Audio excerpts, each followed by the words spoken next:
Halo teman-teman, perkenalkan kami dari kelompok 4 yang terdiri dari Saya Karina Salma Widimaitsa, NIM B02190015.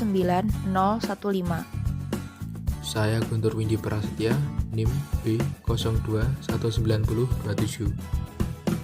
saya Herliana Sari Widiani dengan NIM B02190029. Saya Sari Rotul Ismah dengan NIM B0219059.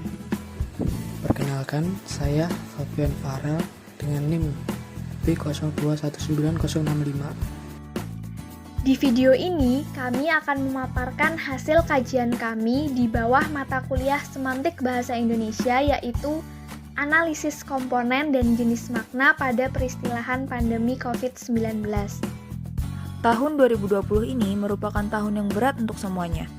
Pasalnya, pandemi COVID-19 ini telah banyak mempengaruhi berbagai lini kehidupan kita. Sampai tertanggal 9 Desember 2020, tercatat 593.000 kasus COVID-19 di Indonesia. Kasus COVID-19 sendiri pertama kali muncul di Wuhan, Cina pada 17 November 2019 dan baru masuk ke Indonesia pada 2 Maret 2020 di Jakarta.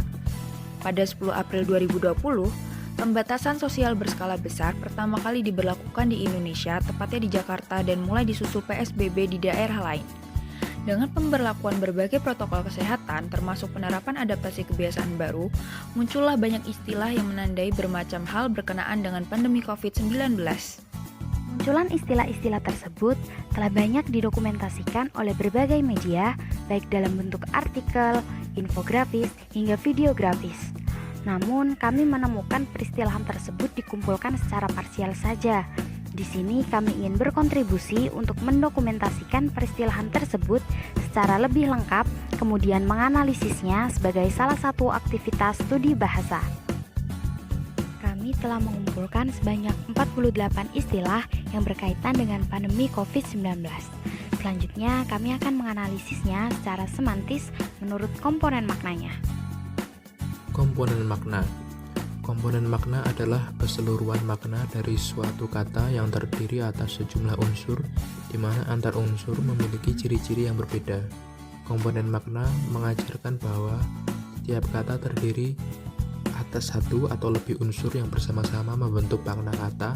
Dalam analisis ini, Cair mengandalkan setiap kata atau unsur leksikal memiliki atau tidak memiliki ciri yang membedakannya dengan unsur lain. Hasil dan pembahasan. Setelah mencari dari berbagai situs dan media, kami menemukan 48 istilah terkait pandemi COVID-19. Kami melakukan analisis komponen makna ke-48 istilah tersebut dan menemukan 9 istilah berupa alat. Berdasarkan ciri semantis bahan, ada 1 berbahan air, 3 berbahan kimia, 3 berbahan plastik, dan 2 berbahan serat sintetis. Berdasarkan ciri semantis fungsi, ada 3 berfungsi sebagai pembersih dan 6 berfungsi sebagai pelindung. Berdasarkan ciri semantis penggunaan, ada 2 dipakai di tangan, 1 dipakai di benda, 4 dipakai di wajah, dan 2 dipakai di badan. Berdasarkan ciri semantis pengguna, 3 digunakan petugas medis dan 6 digunakan umum. 9 istilah untuk menandai orang. Berdasarkan ciri semantis gejala, 5 menunjukkan gejala dan 3 tidak menunjukkan gejala. Berdasarkan ciri semantis virus, 2 terpapar virus, 2 tidak terpapar, dan 3 kemungkinan terpapar. Berdasarkan ciri semantis peran, 5 pasien, 2 petugas, dan 2 kemungkinan pasien. 7 istilah berupa tempat. Berdasarkan ciri semantis warna, 5 ditandai warna dan 2 tidak ditandai. Berdasarkan ciri semantis investigasi, 5 terinvestigasi dan 1 tidak terinvestigasi. Berdasarkan ciri semantis risiko, 3 risiko tinggi, 3 risiko rendah, dan 1 risiko sedang. 16 istilah berupa proses. Berdasarkan ciri semantis bentuk antara lain 3 berbentuk tes, 6 berbentuk penyebaran virus, dan 7 berbentuk interaksi. Yang diantaranya 2 interaksi langsung dan 5 interaksi terbatas. 5 istilah berupa mikroba. Berdasarkan ciri semantis bentuk, 2 organisme, 1 penyakit, dan 2 cairan. Lalu berdasarkan ciri semantis fungsi, ada 4 penyebab orang sakit dan 1 obat.